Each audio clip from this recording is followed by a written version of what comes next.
कैसे होगी बरकत, आज शुभ मुहूर्त कब तक?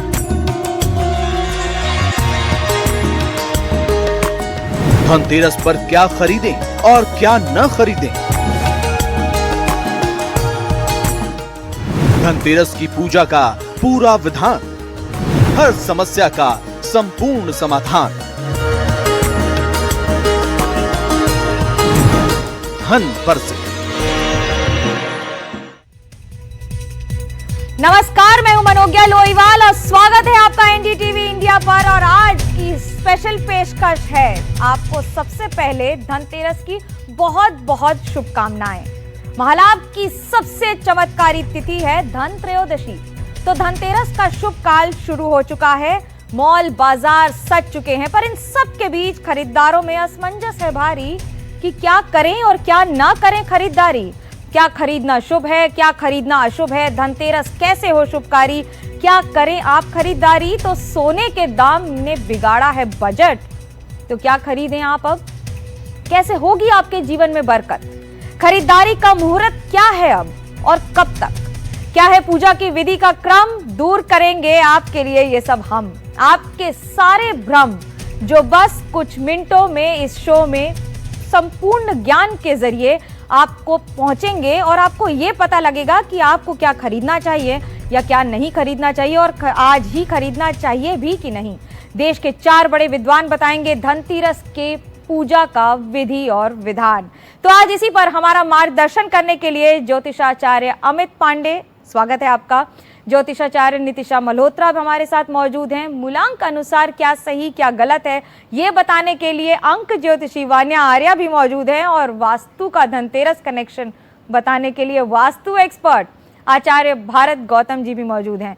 तो अमित पांडे जी से आपका मेरा पहला सवाल ये है कि धनतेरस का महत्व क्या है, सफाई, खरीदारी, या इसके आगे भी कुछ सामान खरीदा जाए? देखिए, धनतेरस का जो महत्व है वो 2 विषयों में है। एक, यह धनतेरस जो पर्व मनाया जाता है, धन्वंतरी भगवान जो कि भगवान श्री विष्णु के 24 अवतारों में से एक है, समुद्र मंथन से प्रकट हुए अमृत कलश लेकर के और संसार को अमृतत्व का वरदान दिया। पहला महत्व यह है। दूसरा महत्व यह है कि वो जिस पात्र को लेकर निकले थे, जिसमें अमृत विराजमान था, अमृत को लेकर निकले थे, तो वह अक्षय पात्र था।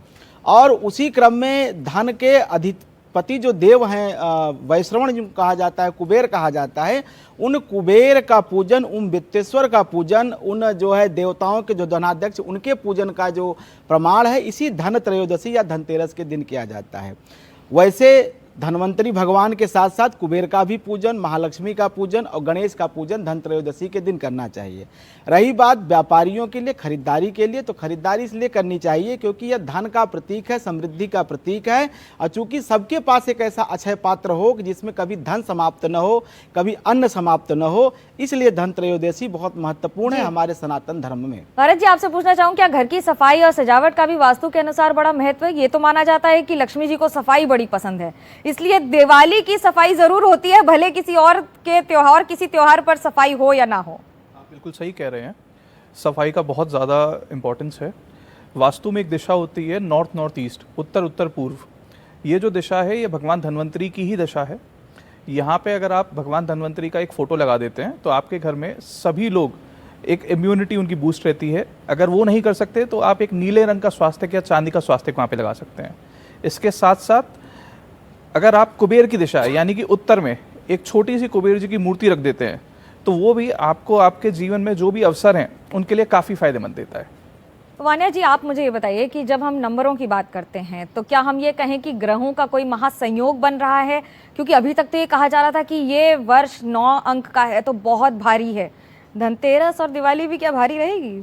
देखिए मनोज्ञा जी, ये जो संयोग है बहुत ही अच्छा है। इसमें नव पंचम योग भी बन रहा है और ये 9 का साल है, पूर्णता का साल है, कंप्लीशन का साल है। अगला साल भी न्यू बिगनिंग्स का ईयर है। अगर 2026 का टोटल भी लेते हैं, आज जो है गुरुदेव बृहस्पति भी अपनी उच्चस्थ राशि में प्रवेश कर गए हैं। 18 तारीख है आज, बहुत ज़्यादा शुभ दिन है। 12 साल बाद ऐसा महासंयोग जो है बना है और वो भी गुरुदेव बृहस्पति का। और इस साल जो है आपके सारे वे रुके काम पूरे होंगे। ये दीपावली बहुत ज़्यादा शुभ जाएगी क्योंकि इसमें बुध और शुक्र का राशि परिवर्तन भी भी जो है इस साल हुआ है और अगले साल भी आप देखेंगे, क्योंकि अगले साल के जो राजा हैं वो भी बृहस्पति देव ही हैं और मंत्री जो हैं वो मंगल हैं। तो ओवरऑल देखें, ये दीपावली आपके लिए बहुत ज़्यादा स्पेशल होने वाली है। जो आपने थ्री क्वार्टर्स में जितने भी अप्स एंड डाउन्स देखे थे, 27 अक्टूबर के बाद आपकी सारी चीज़ें जो हैं स्टेबल होती जाएंगी और एक सक्सेस की तरफ बढ़ती चली जाएंगी। जब बड़ा दिलचस्प है ना, क्वार्टर के हिसाब से जब बात करते हैं तो सबके कान खड़े हो जाते हैं कि इस क्वार्टर पे हमारा क्या बजट बेहतर होगा कि नहीं। नितिशा जी, आप ही मुझे बता दीजिए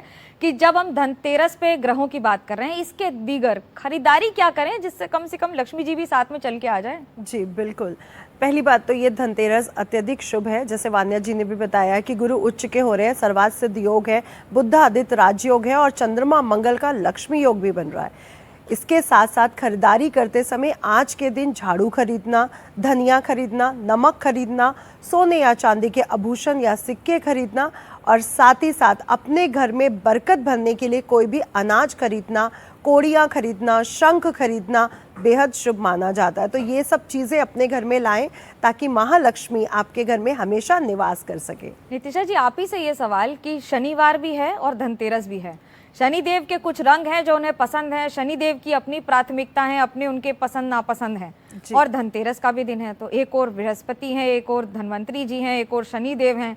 तो क्या पीला पहने कि नहीं? आप तो पीला ही पहनी है। जी, शनिदेव को रंग कम पसंद है जहाँ तक मुझे पता है। शनि प्रदोष भी है आज और आज धनतेरस का दिन भी है और मैं माँ पीताम्बरा की भक्त हूँ और कहा गया है कि माँ पीताम्बरा जो है वो 9 ग्रहों की मति और गति दोनों उन पे समर्पित है, इसलिए पीला वस्त्र मुझे बेहद प्रिय है। और शनि देव को भी माँ बहुत प्रिय है, वो अपनी माता को बहुत प्रेम करते हैं, इसलिए मुझे लगता है उनको भी बहुत प्रिय होगा। तो अपनी माता से डरते भी हैं। जी बिल्कुल। जिसे शनि का अगर प्रकोप हो तो अगर वो अपनी माता की सेवा करे तो वो तो सबसे आसान उपाय माना जाता है। सबसे आसान उपाय है शनि ग्रह प्रसन्न करने का कि अपने माता पिता की सेवा करिए, शनि ग्रह आपसे वैसे भी हमेशा प्रसन्न रहेंगे। तो वान्या जी, आपसे दूसरा सवाल, जन्मांक भाग्यांक के हिसाब से धनतेरस पर क्या कुछ खास वस्तुएं खरीदनी चाहिए? कैलकुलेट कैसे करे एक आम आदमी? सिंपल सी बात। जी, मूलांक और भाग्यांक की जो कैलकुलेशन होती है, जो भी आपका डेट ऑफ बर्थ होता है उसमें आपकी जो डेट का टोटल होता है वो आपका मूलांक कहलाता है, और जो आपकी पूरी डेट ऑफ बर्थ का टोटल होता है जिसमें आपका बर्थ ईयर भी इंक्लूड होता है, उसको ऐड करके अगर आप सिंगल डिजिट में लेते हैं तो वो आपका भाग्यांक कहलाता है। मूलांक के हिसाब से जो है आप धनतेरस को बहुत स्पेशल बना सकते हैं और भाग्यांक के हिसाब से भी आप अपने धनतेरस को बहुत स्पेशल बना सकते हैं, जिसको इंग्लिश में ड्राइवर नंबर और कंडक्टर नंबर्स भी कहा जाता है। पंडित अमित पांडे जी, आपसे मेरा ये सवाल है कि जब हम मंत्रोच्चारण करते हैं, आज वो कौन से मंत्र का उच्चारण करें कि लक्ष्मी जी को हमारी आवाज पहुंच जाए? लेकिन आज का दिन वैसे धन्वंतरी जी का होता है, स्वास्थ्य की कामना करनी चाहिए। देखिए, ये बहुत सच बात है कि स्वास्थ्य की कामना, स्वास्थ्य को ही देने वाले आयुर्वेद के जनक धन्वंतरी जी आज उत्पन्न हुए। लेकिन धन की पूजा भी आज ही के दिन की जाती है, ऐसी परंपरा है, क्योंकि कुबेर का भी प्रागट्य उत्सव आज ही के दिन ही मनाया जाता है, जो कि पुलस्त ऋषि के पुत्र हैं, जो कि रावण के सौतेले भाई हैं और यक्षराज कहे जाते हैं, धनाध्यक्ष कहे जाते हैं। और कुबेर चूंकि लक्ष्मी के ही जो है वरद पुत्र कहे गए, इसलिए धन की प्रधानता आज के दिन धन त्रयोदशी। और धन के साथ धान्य, आज आप जानिए कि अब जब धान की फसल किसान के घर आके रख दी जाती है, किसान के दरवाजे पे धान की फसल आती है, भारतीय परंपरा में अब धान कट के आ जाते हैं, तो धान के ऊपर दीपक जला करके धन त्रयोदशी मनाने की आदिकाल से परंपरा रही है, कृषि के समय से परंपरा रही है। तो अब ये जो कृषि की व्यवस्था है उसमें धन के साथ साथ आज माहौल बदला, वातावरण बदला, तो अब लक्ष्मी की पूजा भी उनके साथ होने लगी। तो कुबेर के साथ साथ लक्ष्मी की पूजा। और किन मंत्रों की अगर आप बात करें तो महालक्ष्मी का जो सबसे प्रिय मंत्र है, जो ऋग्वेद के मंत्र हैं, 16 मंत्र, जिन्हें श्री सूक्त के नाम से जाना जाता है। हरि ओम हिरण्यवर्णाम हरणिम सुवर्ण रजतस्रजाम चंद्राम हिरण्यमयीम लक्ष्मीम जातवेदोम आवह ताम आवह जातवेदो लक्ष्मी मनपगामिनीम। ये पहला मंत्र है। यहाँ से शुरू होकर के आगे क्रमशः 16 मंत्र हैं। यह शुचि प्रयतो भूत्वा जुह्यादाज मनोहम सुक्तम पंचदर्शंच श्री काम सत्यम जब। यह 16 मंत्र का 16 बार पाठ करिए, यह पर्याप्त है महालक्ष्मी और कुबेर की कृपा के लिए। इसके साथ साथ पूजन करने के लिए अगर कुबेर यंत्र नहीं है, स्मृति आपके जैसी नहीं है, उनके लिए भी एक लाइन बता दीजिए ना, ऐसे भी बहुत सारे लोग हैं। देखिए जिनकी स्मृति नहीं है, बहुत आसान तरीका, एक दीपक आप जलाइए, उत्तर दिशा कुबेर की दिशा है, उस दिशा में आप दीपक जलाइए। चूंकि कार्तिक का महीना चल रहा है, दीपदान कुबेर के नाम से आज के दिन करिए और धन्वंतरी के नाम से आज आप एक दीपक जला करके उत्तर दिशा की तरफ रख के प्रणाम कर लीजिए। और जो प्रचलित मुद्रा है, जो आप सिक्का है 10 का 20 का, आप उसको रख के और उसके ऊपर कुबेर, चूंकि द्रव्य लक्ष्मी कुबेर माने जाते हैं, और उनके पे आप जो कुबेर का आवाहन करके पूजन करिए। इतना ही पर्याप्त है और अधिक विशेष करने की भी आवश्यकता नहीं है। आचार्य भारत गौतम जी, जब हम वास्तु की बात करते हैं तो अगर जहां पर धन्वंतरी जी का वास है जिस दिशा में, या लक्ष्मी जी का वास है, वो कौन सी दिशा होती है? घर में उसको साफ रखना, उसका वजन कम रखना, उसे हल्का रखना नहीं कर पा रहे हैं तो क्या उपाय है? देखिए, अगर आप 3 दिशाओं को बिल्कुल सही कर लें, सबसे पहले उत्तर दिशा जहाँ से आपकी अपॉर्चुनिटीज़ आती हैं, जिसे कुबेर की दिशा भी कहा गया है। उसके बाद में दूसरी दिशा है आपकी साउथ ईस्ट, यानी कि दक्षिण पूर्व, आग्नेय कोण। आग्नेय कोण लक्ष्मी माँ की दिशा है। ये दिशा आपको पैसा देती है। जिन लोगों को पैसे की समस्याएं हैं, इस दिशा में अगर उनके यहाँ पे कोई टॉयलेट बनी हुई है तो वहाँ पे उसका उपाय करते हुए वहाँ पे एक दिया जला सकते हैं वो लोग। इसके बाद में एक दिशा आती है आपकी पश्चिम दिशा, वेस्ट डायरेक्शन। वहाँ पे अगर आप एक चांदी का स्वास्तिक लगा देते हैं तो आपकी सभी मनोकामनाओं को पूर्ण करने के लिए पश्चिम दिशा में अगर आप अपना मंदिर स्थापित कर देते हैं, अगर आप दिवाली की पूजा, इवन आज की धनतेरस की भी पूजा, और आज से जो 5 दिन तक ये जो पूरा त्यौहार चलने वाला है, वेस्ट में अगर अपना आप पूजन करते हैं, जो भी आप माँ से, महादेव से जो भी प्रार्थना करते हैं, वो बहुत जल्दी फलीभूत होगी। इसके साथ ही एक उपाय मैं ये बताना चाहूँगा कि अगर आप साउथ ईस्ट में एक तांबे का स्वास्तिक लगा दें तो आपके जीवन में लगातार एक कैश फ्लो हमेशा बना रहेगा। तो सोना चांदी खरीदना इतना जरूरी क्यों है भाई? जिसका बजट नहीं है उसका तो बजट का गजट सोना चांदी के ख्याल से ही हो जाता है। देखिए, आपको समझना पड़ेगा, सोना और चांदी क्या है? वो एक मुद्रा है, वो एक रियल मनी है, ठीक है। हमारे नोटों की तरह नहीं है कि वो एक नॉर्मल एक टेंडर नोट है। जो असली धन है वो सोना और चांदी ही है, या बाकी मेटल्स हो गए, आपके पास कॉपर हो गया। अब ऐसा ज़रूरी नहीं है कि लोग बारी जो है सिर्फ सोना चांदी ही खरीदते हैं। जो लोग तांबे के व्यापारी हैं वो तांबा खरीदते हैं, जो लोहे के व्यापारी हैं वो लोहा खरीदते हैं। शनिवार को लोहा खरीदा जाएगा। आज धनतेरस के दिन लोहा खरीदना शुभ किसके लिए होगा, किसके लिए अशुभ होगा? सबसे पहले तो मैं ये जानना चाहूँगा कि अशुभ किसने कहा है? अशुभ नहीं है बिल्कुल भी। आप जो भी कार्य करते हैं, जो भी चीज़ आपके बजट में, आप उसे खरीदिए और उसको आप माँ और महादेव को अर्पण कर दीजिए। वो अपने आप शुद्ध हो जाएगी, अपने आप सब कुछ अच्छा होगा। जब आर्थिक समृद्धि की बात करें तो आपसे पूछना चाहूंगी वान्या कि अंक ज्योतिष के तौर पर हम उसे कैसे देखें? कोई छोटा सा उपाय जिसको आज हम कहें कि ठीक है, हम 1 नंबर से 9 नंबर के बीच में तो कहीं है, उसी के आधार पर कौन सा एक उपाय कर लें?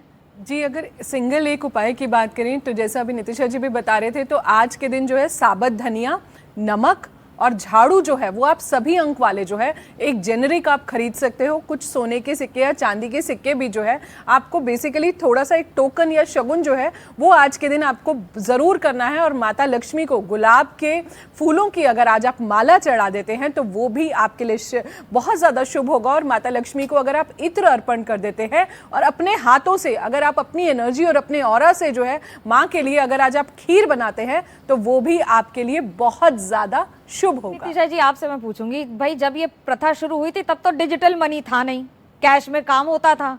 अब ये डिजिटल पेमेंट से कोई लक्ष्मी जी पर तो असर नहीं पड़ रहा है कि अकाउंट पे सीधा असर पड़ रहा है डिजिटल हो जाने की वजह से? नहीं, बल्कि डिजिटलाइजेशन तो राहु के प्रभाव में आता है और राहु ग्रह हमेशा धन की उसको ऊर्जा को बढ़ाते हैं, इसलिए ये तो अच्छी बात है। और दूसरा, जैसे कि अगर हम महालक्ष्मी की बात कर रहे हैं तो अपनी ऊर्जाओं को केंद्रित करिए।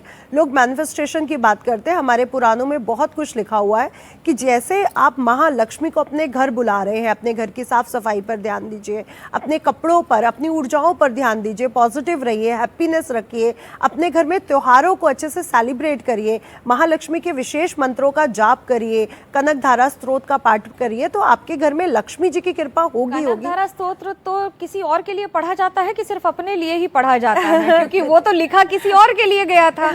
आदि शंकराचार्य जी ने किसी और पर कृपा के लिए लिखा था, पढ़ूं मैं, कृपा कहीं और चली गई, फिर मैं कहूं पढ़ा तो था। नहीं नहीं, अब आप खुद भी पढ़िए। अंग अंग से पुलकित होकर स्वर्ण प्रदान करो माता, मेरे शून्य सदन के अंदर स्थिर सुख शांति भरो माता।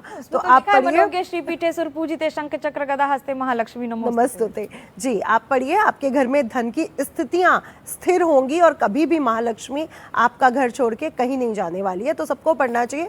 और साथ ही साथ ओम महालक्ष्मी च विद्महे विष्णु पत्नी च धीमहि तन्नो लक्ष्मी प्रचोदयात्, ये लक्ष्मी गायत्री मंत्र है।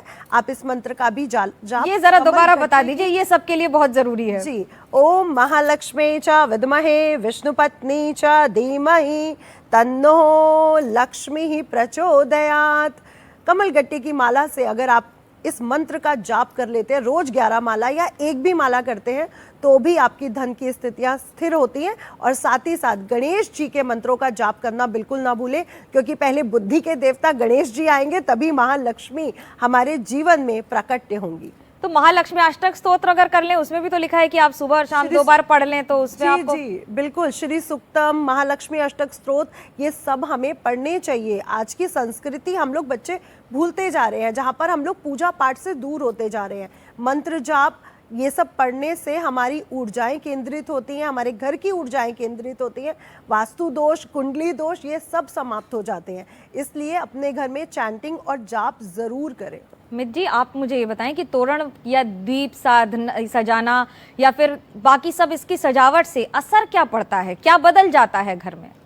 देखिए, जो ये सजावट की जाती है या साज सज्जा की जाती है, या किसी के वेलकम के लिए किया जाता है। आप वेलकम करते हैं, वेलकम किसका कर रहे हैं? वेलकम कर रहे हैं आप कुबेर का, वेलकम कर रहे हैं आप धन्वंतरी भगवान का, वेलकम कर रहे हैं आप माता महालक्ष्मी का, वेलकम कर रहे हैं आप जो है गणेश जी का। और ये यम पंचक है। यम पंचक के 5 दिन, जो कि आज पहला दिन धन त्रयोदशी शुरू होकर के और भाई दूज तक रहेगा, यम पंचक के 5 दिन जो है हमारे मानव जीवन के सभी सर्वांग अंगों को प्रभावित करते हैं। जो पंच तत्व से बना यह शरीर है, ये पंच तत्वों के ऊपर आधारित ये 5 दिन है। जो कि आज पहला दिन, पहले स्वास्थ्य ऊर्जा, मतलब हमारा जो ये भौतिक शरीर है, प्रथम ये जो है धन त्रयोदशी। अब कल जो है जैसे दूसरा दिन जो होगा वो होगा नरक चतुर्दशी अर्थात काली चौदस। यह कहीं ना कहीं हमारे जो है जो शरीर के या मन के द्वारा किए गए पाप कर्म है, जिसके निवारण करने के लिए यम को दीपक दिया जाता है। यम पंचक का दूसरा दिन यम चतुर्दशी या काली चौदस। फिर आती है महालक्ष्मी की रात। हमारे जीवन को चलाने के लिए अर्थतंत्र जो प्रधानता है, जो महालक्ष्मी कृपा से धन धान्य, क्योंकि माता महालक्ष्मी सभी चल अचल संपत्तियों की अधिष्ठात्री महादेवी है। फिर उसके बाद आती है जो है दूसरे दिन, जो कि चित्रगुप्त जयंती, और चौथा दिन बनता है। फिर 5वां दिन भाई दूज, जो कि यम द्वितीया के रूप में मनाई जाती है। तो 5 दिन पंचतत्वों को साधने की साधना का ये विशेष रात है। इसके माध्यम से आपने घर को खूब अच्छे से जितना हो सके आप सजाइए, संवारिए, तोरण लगाइए, रंग रोगन करिए, आप रंगोली बनाइए और महालक्ष्मी कुबेर का स्वागत करिए और दीपदान करिए। अच्छा अमित जी, आज तो शोषा का जमाना है ना, जिसने जितना सुंदर सजाया, ऐसा तो नहीं कि मेरे घर में सजावट कम है तो लक्ष्मी जी बगल में लाइट ज्यादा थी चली गई? नहीं, देखिए यह थोड़ा सा अंतर है। अब यहाँ आध्यात्म का प्रवेश हो जाता है। आपने जो कहा है शोषा, देखिए मंत्र से देवता प्रसन्न होते हैं, लेकिन ईश्वर जो है भाव से प्रसन्न होता है। भाव ही प्रसन्न ईश्वर। अगर आप ईश्वर को, महालक्ष्मी को प्रसन्न करना चाहते हैं तो भाव। जो आपने अभी कनकधारा की बात कही, उन महिला ने उनके पास खाने को नहीं था, अपने द्वारा कुल सामर्थ्य का 1 आंवला वो भी शंकराचार्य जी को दे दिया, और उसके फलस्वरूप महालक्ष्मी ने धन की वर्षा की। कनकधारा, कनक अर्थात स्वर्ण की वर्षा की। अंगम हरे पुलक भूषण मां श्रेयंतिम भृंगांगने मुकुला भरणम तमालम, कि शंकराचार्य जी उनके त्याग को देख करके महालक्ष्मी को जब बुलाया तो मजबूर हो गए धन की वर्षा करने के लिए। तो भाव, आपका घर टूटा है, फूटा है, उस आपका भाव कैसा है? क्या आप महालक्ष्मी को पूर्ण समर्पित हैं कि नहीं? आप उनका वेलकम किस भाव से कर रहे हैं? अगर आप वेलकम करें तो आएंगी, अगर आप थोड़ी सी नाराजगी दिखाएं तो भगवान श्री विष्णु को छोड़ के चली जाती हैं। जैसे ही दुर्वासा ने पैर मारा भगवान के हृदय स्थल पर, दुर्वासा ने श्राप दिया, गर्ग ऋषि ने उनको श्रापित किया। 2-3 बार ऐसी घटनाएं आप पुराणों में पढ़ेंगी कि महालक्ष्मी श्री विष्णु को छोड़ के चली गई हैं। तो वो भाव की, पर आप पूरी बात बताइए कि क्षमा बड़न को चाहिए, छोटन को उत्पात, का रही श्री हरि को घटो जो भृगु मारी लात। देखिए ये भी तो कहा जाता है ना। बिल्कुल ठीक बात है, लेकिन महालक्ष्मी का एक स्वभाव है कि सैवा भावे था लक्ष्मी विनाश आयो उपजाए थे। ये महालक्ष्मी सृष्टि के जो है निर्माण और विनाश की मूल कारण है। अगर आप वेद पढ़ेंगे तो उसमें लिखा हिरण्यवर्ण समवर्ताग्रे भूतस जाता पतिरेकासित, कि जब संस्कार पूरे संसार में सृष्टि में अंधकार था तो किसकी पूजा करे, कौन देवता है, कौन शून्य है, कौन परब्रह्म, चारों तरफ केवल अंधकार है। तब भी उपासना किसकी हुई, हिरण्य की। हिरण्य अर्थात सोना, स्वर्ण, मुद्रा, महालक्ष्मी का जो प्रतीक है, जो सिंबल है। इसीलिए धनतेरस के दिन धातु खरीदने का प्रमाण है, मेटल धातु। अब वो सोना हो पर सकता है। कलयुग तो धन में विराजता है, धन में वास करता है। युग का वास धन में है, लेकिन वो कैसे धन में, जो पाप के आचरण के द्वारा कमाया गया है, जो पापचरण करके धन अर्जित किया जाता है, उस धन में कलयुग वास करता है। जो सात्विक शुद्ध शुद्ध परिश्रम से अपने पसीने कमाई से जो कम धन होता है, उसमें कलिकाल कभी नहीं होता, क्योंकि उसमें नारायण का अंश होता है और नारायण महालक्ष्मी के साथ हमेशा वास करते हैं। भारत जी, आपसे एक छोटा सा सवाल करना चाहूंगी। क्या हम ये माने कि जब हम धनतेरस की बात करते हैं तो है तो धनवंतरी जी का त्योहार, लेकिन बन गया धनतेरस लाइए जी लक्ष्मी जी का त्योहार, मार्केटिंग ज्यादा हो गई है? देखिए, हम सभी लोगों ने बचपन से ये बात सुनी है, हेल्थ इज़ वेल्थ। तो सबसे सही बात तो ये है कि अगर आपका जीवन में आप निरोगी रहेंगे तो आप अपने आप ही पैसा कमाने लगेंगे, आपके पास धन अपने आप आएगा, आपकी जैसे जैसे ऊर्जा बढ़ेगी। क्योंकि हमेशा से ये कहा गया है कि आपके पास में ज्ञान का फल होता है, कर्म का फल नहीं होता, ज्ञान का फल मिलता है। इसके साथ में अगर आप, जैसे कि अभी इन्होंने कहा, अगर आप ये समझें, जैसे कनकधारा स्तोत्र की मैं बात करूं या श्री सूक्त की बात करूं, उसमें एक लाइन ये भी आती है कि अलक्ष्मी का क्षय हो। तो जब अलक्ष्मी का क्षय होगा, यानी कि जितने भी लोग हैं जो गलत तरीके से पैसे कमाते हैं, उनके पास में से वो पैसा जाता भी है श्री सूक्त का पाठ करने से, और वो अच्छा ही हो रहा है। क्योंकि अलक्ष्मी से तो अगर श्री सूक्तम का पाठ करके लक्ष्मी जा रही है तो आप चिंतित ना हो। ये अद्भुत है, ये मैं पहली बार सुन रही हूँ। वो गलत धन है, गलत धन में ही कलयुग समाया हुआ है, गलत धन में ही पाप है। देखिए, धन की 3 ही गति बताई गई हैं, या तो दान की गति होगी, या भोग की गति होगी, या नाश की गति होगी।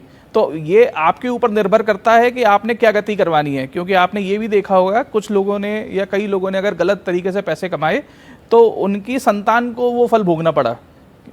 मैंने खुद ने देखा है, कई लोग नाश हो जाते हैं, उन लोगों की प्रॉब्लम्स बहुत ज़्यादा आ जाती हैं। तो जैसा आप धन कमाएंगे, लक्ष्मी भी चल लक्ष्मी होती है ना, चल बिल्कुल, और अचल लक्ष्मी बड़ी खूबसूरत है। इस पर आएंगे दोबारा, लेकिन आपको ये बता दें कि धनतेरस की महाशुभ घड़ी में आज बाजारों में एक तरफ रौनक है तो वहीं भीड़ भी भारी है। ऐसे में खरीदारी जारी है। देखिए हमारे संवाददाता की दिल्ली से ये रिपोर्ट। इस वक्त मैं दिल्ली के सदर बाजार में मौजूद हूं और हम आपको दिखाते हैं कि दिवाली में खुशियों के रंग सदर बाजार में किस तरह बिखरे हुए हैं। यहाँ पर दुकानदार मौजूद है। क्या नाम है आपका? सर मिशन खरेगा। मिशन खरेगा। अच्छा, तो एक बात बताइए, ये कहाँ से लाते हैं आप? सर ये सब इंडियन माल है, अपना हिंदुस्तानी माल है। जो लोग अपने कुम्हार लोग बनाते हैं वो बनाते हैं, सब उनके हाथों से बनी हुई चीज़ है। तो इस बार जो दिवाली पर जो इस वक्त बिक्री कैसी है दिवाली पर? जो सर दिवाली पर तो बिक्री थोड़ी इस बार डाउन ही है, क्योंकि एक तो पटाखों का चक्कर था। अब सरकार ने पटाखों को इजाज़त दी है तो हो सकता है बाजार में थोड़ी रौनक आ जाए, लोग पटाखे लेने लौटेंगे तो पटाखों के साथ साथ ये चीज़ें भी खरीदारी करेंगे। ये देखिए यहाँ पर कुछ और आइटम्स हैं घर के सजाने की। क्या नाम है आपका? अमरेश। अमरेश, कैसे चल रहा है बाजार में? ग्राहक है? बाजार में ग्राहक है। अच्छा, कैसे बिक्री हो रही है? बिक्री सही हो रही है।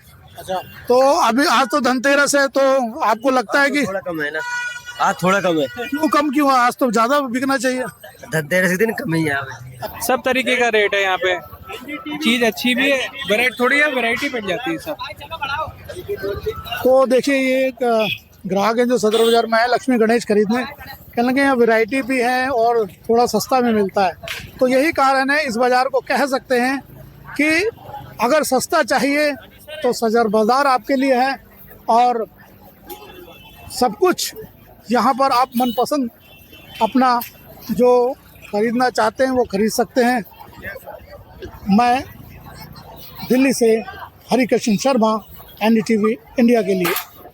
दिल्ली की राजधानी में जहां चकाचौंध है, वहीं देश की आर्थिक राजधानी में भी उतनी ही धूम है। क्या है बाजारों का हाल, बता रहे हैं मेरे सहयोगी। देखिए ये रिपोर्ट।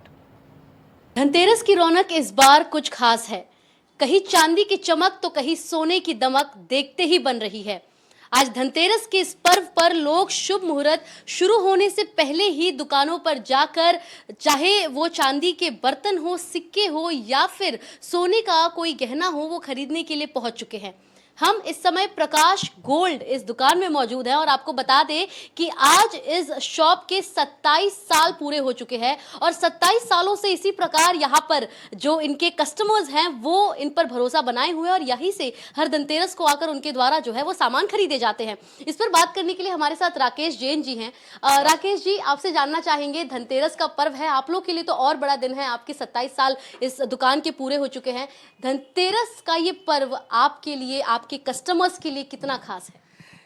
धनतेरस का पर्व ऐसा है कि आज तक सबके लिए खास ही रहता है और ये गोल्ड का ये गोल्ड है, तो गोल्ड में विश्वास से काम होता है और लोग विश्वास से ही आते हैं।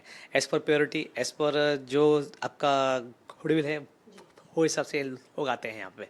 महिलाओं, क्योंकि महिला समझ पाती हैं कि उनको अगर घर में लक्ष्मी का वास कराना हो या फिर इस प्रकार की चीज़ों में ज़रूरी है सोना चांदी घर में होना, आप इसको लेकर क्या कहेंगे?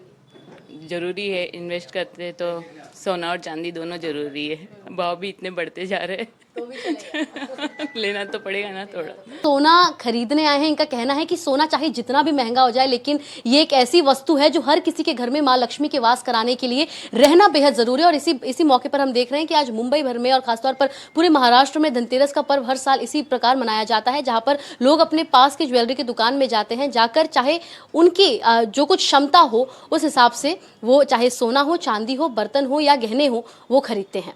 मुंबई से कैमरा पर्सन हिमांशु कुमार के साथ सुजाता द्विवेदी, एनडीटीवी इंडिया के लिए। पूजा का तो बहुत महत्व है, लेकिन उससे ज्यादा महत्व है कि आपने कितने बजे किसकी पूजा की। वो कहा जाता है ना कि आप अगर काली पर धतूरा और शिवजी पर जवा चढ़ाएंगे तो आप पूजा तो करेंगे पर शायद फल नहीं मिलेगा। तो धनतेरस पर पूजा का मुहूर्त बड़ा महत्वपूर्ण है। आज शाम 7:16 से रात 8:20 तक ये मुहूर्त सबसे अच्छा माना गया है, यानी कि दुकानों में हो सकता है सबसे ज्यादा भीड़ भी इसी समय हो, इसलिए आपको या तो पहले जाना पड़ेगा अपना सामान लेने के लिए या क्या लेना चाहते हैं ये तय करने के जाना पड़ेगा। धनतेरस का महत्व क्या है? धनतेरस को धन त्रयोदशी भी कहते हैं। कार्तिक कृष्ण त्रयोदशी को मनाया जाता है और त्रयोदशी तिथि कल दोपहर 1 बजे तक है। समृद्धि, अच्छी सेहत, धन से जुड़ा है धनतेरस। भगवान धनवंतरी इसी दिन प्रकट हुए थे। माँ लक्ष्मी आज से धरती पर विचरण करती हैं। लक्ष्मी के स्वागत की तैयारी में धनतेरस पर सेहत की कामना की जाती है, तो वहीं दूसरी ओर माँ लक्ष्मी के साथ धनवंतरी देव का पूजन भी किया जाता है। तो आज किसकी पूजा करें आप? भगवान धनवंतरी की, माँ लक्ष्मी की, भगवान कुबेर की, इन तीनों की पूजा करें। अगर कुछ ना हो तो एक सिर्फ दीपक में दिया जलाकर ही हाथ जोड़कर आशीर्वाद ले लें। धनतेरस के दिन नया क्या है? इस बार धनतेरस के दिन क्या क्या ध्यान में रखा जाएगा?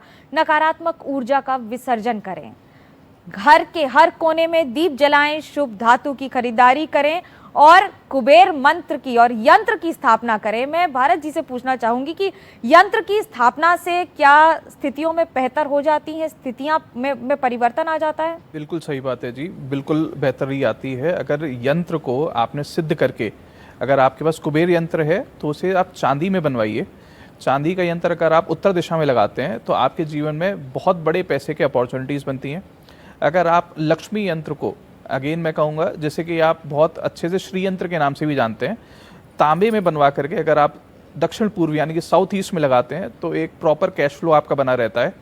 इसी के साथ में अगर आप एक काली यंत्र को अगेन तांबे में बनवाते हैं और उसे अगर आप दक्षिण में लगाते हैं तो जैसे कि आप जानते हैं कि काली चौदस आने वाली है, बहुत सारे लोगों को भांति भांति की समस्याएं हो जाती हैं, तो उससे आपकी रक्षा भी होती है। अच्छा नितिशा जी, इसको तो नरक चौदस भी कहते हैं। क्यों कहते हैं नरक चौदस? क्या कोई डरने की बात है या बहुत खुश होने की बात है या क्या नहीं करने की बात है? जी, इसे नरक चौदस और रूप चौदस भी कहते हैं। तो आज के दिन ऐसा कहते हैं, उपटन लगाया करिए भाई, ये लड़कियों के लिए, महिलाओं के लिए आप पहले बता दें। जी, अपने रूप को निखारने के लिए, एजिंग इफेक्ट को कम करने के लिए और अपनी हेल्थ को अच्छा रखने के लिए पूरा घर 9 ग्रहों से रिलेटेड इस उपटन को जरूर बनाएं। बेसन और आटा जो सूर्य तत्व है, दूध जो चंद्र तत्व है, मंगल का शहद तत्व और शुक्र का इसमें दही तत्व, और आपके जो शनि महाराज है उसके लिए तेल सरसों का या तिल के तेल का इस्तेमाल कर सकते हैं। राहु और केतु के लिए चंदन और केसर का इस्तेमाल करें। इसका पूरा पेस्ट बनाएं और अपने मुख पर, बॉडी पर लगाएं। आपकी हेल्थ प्रॉब्लम्स भी दूर होंगी और आपके जीवन में सुंदरता और निखार भी आएगा। और साथ ही साथ 9 ग्रह आपके साथ एनक्लाइन करेंगे तो ये भी एक शुभता को लेकर के आएगा। वैसे तो मैं कहूँगी उपटन डेली लगाना चाहिए, इसको कभी भी छोड़ना नहीं चाहिए। हमारे जो आजकल कॉस्मेटिक आ रहे हैं उससे ये बेस्ट है। मैं ये बोलने वाली थी कि ये कॉस्मेटिक इंडस्ट्री को she will give a run for money जिसको कहते हैं ना।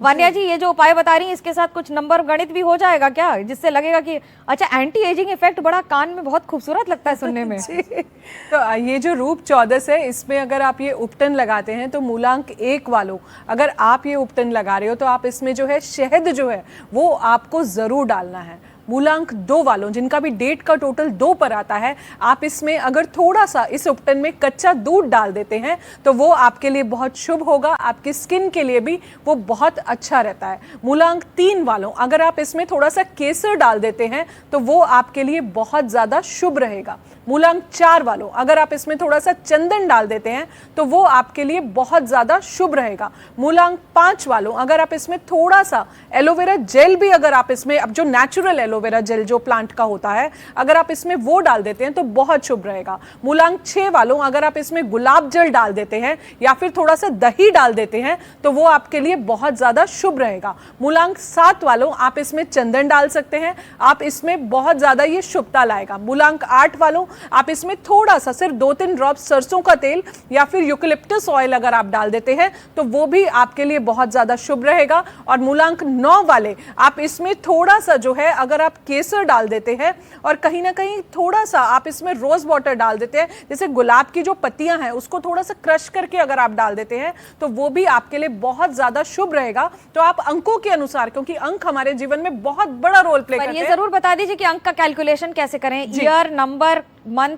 देखिए आप जो है आपकी डेट का जो टोटल होता है, जैसे एक डेट ऑफ बर्थ अगर हम लेते हैं, किसी की एक डेट ऑफ बर्थ है 3 अक्टूबर 1999, तो इसमें 3 नंबर जो है ये आपका मूलांक का हो गया। अगर आपकी डेट 21 है तो भी आप मूलांक 3 पर ही आते हैं, आपकी डेट 12 है तो भी आप उसको ऐड करते हैं तो भी आप 3 पर ही आते हैं। तो बेसिकली 3, 12, 21, 30 इन सब का टोटल आप सब मूलांक 3 में ही फॉल करते हैं। अगर आपकी पूरी डेट ऑफ बर्थ, जैसे किसी का जो डेट ऑफ बर्थ है वो 3 अक्टूबर 1999 है, तो 3 + 1 + 28, तो 28 + 1 कितना हुआ 29, 29 + 3 कितना हो गया आपका 32, तो ये टोटल हो गया 5, तो भाग्यांक 5। किसी भी इंसान के, एक बहुत इंपॉर्टेंट बात मैं आपको बता रही हूँ, किसी भी इंसान का जो डेस्टिनी नंबर होता है वो आपकी एज के 35 साल के बाद मूलांक को ओवरटेक कर लेता है। तो आपके 35 ईयर्स तक मूलांक का बहुत ज्यादा इंफ्लुएंस रहता है और 35 के बाद आपके भाग्यांक का आपके जीवन में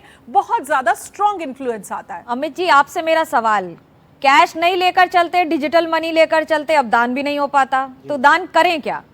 देखिए, दान करने का परंपरा शुरू से रहा। आज के दिन जो है सबसे ज़्यादा जो दान करने की परंपरा रही है गांव में, वो अनाज दान के, अन्नदान, मतलब किसान के घर धान होता था और धान ही दान करते, धान का दान करने का परंपरा शुरू से रहा है, आदिकाल से, कृषि वैदिक युग से रहा है। आज चूंकि जमाना बदला, लोग बदले, ज़रूरतें बदली, उसके हिसाब से आप दान की वस्तुएं बदलती चली गई। आज चूंकि दवाओं का दान, पुस्तकों का दान, और सबसे बड़ा दान अगर कुछ कहा जाए तो वो कहा जाता है अपना समय, अपने परिवार के लिए, अपने लोगों के लिए समय का दान। आज इस भागती ज़िंदगी में लोगों के पास समय ही नहीं है एक दूसरे के लिए, तो आप अपने करीबी लोगों को, अपने लोगों को अपना समय दीजिए, कीमती समय दीजिए। और रही बात अगर आप डिजिटल पेमेंट की बात करते हैं तो किसी भी ऐसे जो जरूरतमंद हैं, गरीब हैं, या कोई ऐसा आश्रम है, अनाथालय है, पुस्तकालय है, जहां आपके द्वारा दिए गए धन से समाज कल्याण, क्योंकि परोपकार के कार्य में, क्योंकि परोपकार का काम ईश्वर का काम है, क्योंकि परोपकार के कार्य में अगर आप दान करते हैं तो कहीं न कहीं आप ईश्वर का ही कार्य करते हैं, ईश्वर की ही सहायक, आप उसके एक एलिमेंट बन जाते हैं, आप उसके एक इंस्ट्रूमेंट बन जाते हैं ईश्वर के। तो निश्चित रूप से परोपकार के कार्य जो संस्थाएं करती हैं वहाँ पर आप डिजिटल मनी के थ्रू दान कर सकते हैं। हाँ, एक दान सबको करना चाहिए, पूरे कार्तिक महीने करना चाहिए, ये विष्णु पुराण का आदेश है। प्रतिपदा से लेकर के, कार्तिक कृष्ण प्रतिपदा से लेकर के कार्तिक पूर्णिमा तक, जब त्रिपुरारी पूर्णिमा आती है वहां तक आप दीपदान डेली करिए, एक दीपक नित्य जलाइए। ये दीपदान का कार्यक्रम सिर्फ दीपावली को नहीं अपितु कार्तिक पूर्णिमा तक जरूर करना चाहिए। यह दीपदान करने से आयु, आरोग्यता और लक्ष्मी की प्राप्ति होती है। खरीदारी का इस बार मुहूर्त होगा शाम 5:48 से 7:23 तक। दोपहर 1:32 का भी समय अच्छा था, लेकिन इस समय खरीदारी क्या ना करें। लोहे का सामान ना खरीदें, कांच का सामान ना खरीदें, नुकीली चीजें ना खरीदें, काले रंग का सामान, स्टील का सामान, तेल घी ना खरीदें। वो इसलिए भी है क्योंकि आज शनिवार है। तो क्या क्या खरीदना शुभ है? सोना, चांदी, गणेश लक्ष्मी जी की मूर्ति आज आप खरीद सकते हैं। अच्छे मुहूर्त में घर ला सकते हैं। शुभ धातु के बर्तन, झाड़ू खरीदना शुभ माना जाता है। दीपक की खरीदारी जरूर करें और हाँ, लोकल फॉर वोकल भी रहें। सूखा धनिया और गोमती चक्र ये भी जरूर खरीदें। लेकिन गोल्ड का दाम है क्या? 24 कैरेट इस समय 13,293 रुपए प्रति ग्राम चल रहा है। देखिए, दाम बता देना जरूरी है ना, आप भी बजट का इस्तेमाल कर सकेंगे ठीक ठाक। 22 कैरेट का है प्रति ग्राम 12,186 रुपए और 18 कैरेट का है करीब 9,721 रुपए। ये नोएडा और उत्तर प्रदेश का रेट है, इसलिए देश में अलग अलग इलाकों में अलग अलग रेट होगा उस स्थान के हिसाब से। लेकिन चांदी का दाम अब आपको बता दें कि चांदी प्रति ग्राम 184 रुपए 90 के हिसाब से चल रही है प्रति ग्राम, यानी कि किलो का हो जाएगा करीब 1,84,900 रुपए। प्लैटिनम अगर आप खरीदने में इंटरेस्टेड हैं तो खरीद सकते हैं, लेकिन धातु के तौर पर अगर मान्य है कुछ भी तो वो हमेशा की तरह सिर्फ और सिर्फ सोना और चांदी। तो नितिशा जी, मेरा आपसे ये सवाल है कि क्या सोना चांदी में ज्वेलरी भी खरीद ली जाए या सिर्फ बिस्किट ही लाया जाए छोटा बड़ा अपने सामर्थ्य के हिसाब से? नहीं, मैं तो कहूँगी अपनी घर की लक्ष्मी के लिए आभूषण ज़रूर खरीदें अगर आपका सामर्थ्य है, और अगर नहीं लेना चाहते हैं तो सिक्के लेना, कॉइन्स लेना बेस्ट रहेगा, क्योंकि आने वाला साल सूर्य का साल है और सूर्य सोना और तांबा, पीतल को गबन करता है। आने वाले साल में गुरु भी उच्च के रहेंगे, यानी सोने और चांदी दोनों के रेट बढ़ने वाले हैं। 2 लाख तक तो छुएंगे और उससे अगला साल चांदी का है, इसलिए चांदी के रेट भी बढ़ेंगे। तो आप जैसे भी निवेश करें, लेकिन गोल्ड और सिल्वर में निवेश करना बिल्कुल भी ना भूलें, और ज्वेलरी ले तो वो भी बहुत अच्छा है। भारत जी, सामान तो खरीदिए, अब रखें कहाँ घर पर कि टिका रहे या उसका दाम बढ़ता रहे वास्तु के हिसाब से, ये भी बता दीजिए। देखिए, अगर किसी भी जातक ने स्वर्ण खरीदा है, सोना खरीदा है, तो बेहतर होगा उसे आप या तो दक्षिण में रखिए या पश्चिम में रखिए, उत्तर में मत रखिएगा। उत्तर में चांदी या प्लेटिनम रख सकते हैं। इसके साथ में जो आपके घर में नकदी है उसको भी आप अगर पश्चिम में रखेंगे वो दिन बर दिन बढ़ती जाएगी। ये बात सच है? बिल्कुल सच है। किसी ने बताया था, उन्होंने पश्चिम में रखा था, घटता चला जा रहा था। उन्होंने हो सकता है दक्षिण पश्चिम में रख दिया होगा। अच्छा, इस वजह से सब कुछ स्वाहा हो गया। देखिए, इस हिसाब से तो देखा जाए सोना चांदी से ज्यादा इन्वेस्टमेंट कंपास में कर लेना चाहिए इस समय। अमित जी, जब हम दिशाओं की बात करते हैं तो दिशा और दशा, ये दोनों को मंत्रोच्चारण से कैसे बेहतर किया जा सके? चलिए, कुछ नहीं आता, ओम नमः शिवाय का जाप कर लिया, कोई एक मूल मंत्र जो इस समय सबसे ज्यादा कारगर हो। देखिए, जो सबसे बड़ा मंत्र है पूरे 5 दिन का, मैं सिर्फ एक दिन की बात नहीं करता, यम पंचम की बात करता हूँ, आज से लेकर के भाई दूज तक। सबसे बड़ी जो इस संसार का दुख है ना, वो दुख है दरिद्रता। ये मैं नहीं कह रहा, महाभारत की कथा है, जो प्रश्नोत्तरी के दौरान यक्ष को उत्तर दिया था धर्मराज युधिष्ठिर ने कि संसार का सबसे बड़ा दुख क्या है? दरिद्रता। और इस दरिद्रता को मिटाने का ये पर्व है 5 दिन यम पंचक का, धनतेरस से लेकर भाई दूज तक। और इसमें आपको कोई मंत्र नहीं आता, कनकधारा नहीं पढ़ सकते हैं, श्री सूक्त का पाठ नहीं कर सकते हैं, लक्ष्मी गायत्री नहीं कर सकते हैं, तो आपको एक बीज मंत्र बताता हूँ, महालक्ष्मी का बीज मंत्र। ये करिए, सफिशियंट है, लेकिन इसकी संख्या अधिक से अधिक करिए, कम से कम 24,000, 1.25 लाख, 5 लाख, इस तरह से अधिकतम करिए। और मंत्र क्या है? श्रींग श्रींग श्रींग श्रींग, बस इतना ही पर्याप्त है। ये महालक्ष्मी का बीज मंत्र है। ये देवी भागवत का, जैसे कहते हैं कि दूध को मथ करके घी निकाला जाता है, उसी तरह से पूरे शास्त्र को, पूरे पुराण को पढ़ करके महालक्ष्मी उपासना के क्रम में, 10 महाविद्या में कमला के उपासना के क्रम में जो बीज है, जो मूल तत्व है, वह श्रींग तत्व है। और यही श्रींग तत्व का अगर जप किया जाए, ओम श्रींग श्रींग श्रींग श्रींग, बिल्कुल आंख बंद करके और ध्यानस्थ अवस्था में जा करके महालक्ष्मी का अपने कपाल पे, यहाँ पे जहाँ पे आप तिलक करते हैं, वहाँ पे अगर महालक्ष्मी के स्वरूप का ध्यान किया जाए, क्योंकि अष्टभुजाधारी जो अष्ट महालक्ष्मी हैं, इनका अगर ध्यान किया जाए तो निश्चित रूप से श्रींग का जप इतना प्रभावकारी होगा कि जीवन से नहीं, आपके आसपास से दरिद्रता नष्ट हो जाएगी। नहीं, मुझे ये बताइए, जब हम पूजन पाठ करते हैं जी, गणेश लक्ष्मी जी की मूर्ति लेकर आते हैं जी, अरे उनके पैर किस तरह के होने चाहिए? ये भी तो बड़ा जरूरी है ना कि दायां पैर गणेश जी का हो और बायां पैर लक्ष्मी जी का हो, ये जानना, ये समझना जरूरी है। या गणेश जी की सूंड कैसी हो, किस डायरेक्शन में हो? देखिए दायां बायां पैर जो है वो प्रमाण, ऐसा कुछ प्रमाण तो है नहीं शास्त्र में, लेकिन दो बातों का प्रमाण जरूर दिया गया है। माता महालक्ष्मी की मूर्ति कैसी होनी चाहिए उसके बारे में विस्तार से बताया गया। अक्षर सम परसम गदेश कुलसम पद्मम धनुष कुंडिकाम दंडम शक्तिमसिम चर्ज घंटा सुरा भाजनम सेवे सैरी मर्दनी मी महालक्ष्मी सरोज स्थिताम। महालक्ष्मी सरोज स्थिताम, सरोज अर्थात कमल पर बैठी हुई, सरोज पे उपस्थित महालक्ष्मी है। कैसी? चतुर्भुजाधारी, चार भुजाओं की महालक्ष्मी है और उनके बगल में गणेश जी। अक्सर लोग गलती करते हैं कि गणेश जी और लक्ष्मी जी की मूर्ति रखते हैं तो गणेश जी को हमेशा जो है लक्ष्मी जी के दाहिने, अर्थात पहले गणेश जी रखें, उसके बाद जो है लोग करते क्या है उसको बाएं रखते हैं। कभी भी गणेश जी के बाएं लक्ष्मी न रखें, गणेश जी के दाहिने लक्ष्मी जी को रखें, क्योंकि गणेश जी लक्ष्मी जी के पुत्र कहे जाते हैं। एक बात, सूंड की बात जब आती है, गणेश जी की सूंड हमेशा आप देखेंगे कि जो सूंड होती है वो लेफ्ट की तरफ टर्न होनी चाहिए, कभी राइट की तरफ टर्न नहीं होनी चाहिए। गणेश आप अपनी तरफ सामने से देखेंगे तो आपको उल्टा दिखाई देगा, लेकिन जब गणेश जी की सूंड देखेंगे, गणेश जी की मूर्ति की देखेंगे तो लेफ्ट की टर्न होनी चाहिए। ये दो बातें शास्त्र में प्रमाणबद्ध हैं, क्योंकि जब उल्टी सूंड जब होती है गणेश जी की तो तंत्र उपासना में, खास करके महाराष्ट्र में जो मराठवाड़ा है वहां पे जो 12 गणेश हैं, तो जब तांत्रिक पूजा होती है, जब उच्चिष्ट गणेश की पूजा होती है तो वो दाहिने सूंड जब होता है उनकी पूजा होती है, अन्यथा सामान्य गृहस्थ जनों को बाएं सूंड वाले गणेश की ही पूजा करनी चाहिए। तो आप कुछ करें ना करें, आप सबका सबसे पहले बहुत बहुत धन्यवाद। और जो लोग इस शो को देख रहे हैं, आप कुछ करें ना करें, हाथ जोड़कर भगवान से अपनी भावभीनी श्रद्धा के साथ जैसे ही नमन और अपने अंतर्मन से ध्यान करेंगे तो लक्ष्मी जी अपने आप आ जाएंगी, क्योंकि कहा जाता है ना कि या देवी सर्वभूतेषु शक्ति रूपेण संस्थिता नमस्तस्यै नमस्तस्यै नमस्तस्यै नमो नमः। आप सभी को धनतेरस की बहुत बहुत शुभकामनाएं। मेरे मनोज्ञा लोईवाल के साथ इस शो में इतना ही। खबरों का सिलसिला एनडीटीवी इंडिया पर जारी है।